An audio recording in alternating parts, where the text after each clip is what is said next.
Hey everyone, and welcome back to another video. And in this video, I'm going to show you how to set up your Whirlpool dryer. Now this video is going to be particularly useful for individuals. Let's say that you just got a new Whirlpool dryer. How do you actually go ahead and set it up? Now this video is going to be short, sweet, and simple, guys. There's not going to be a lot of steps involved.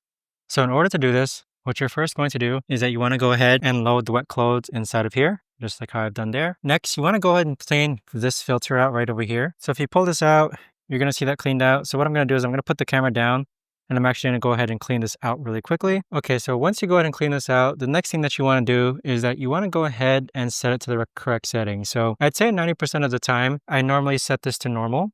But because I'm washing blankets, really big blankets, comforters, etc., I'm actually going to go ahead and set this to bulky items.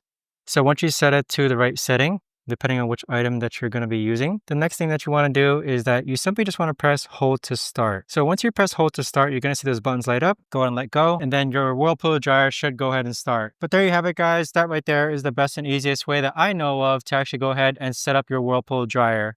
If you guys know of a better or easier way to actually do this, let me know in the comments down below. I would love to know.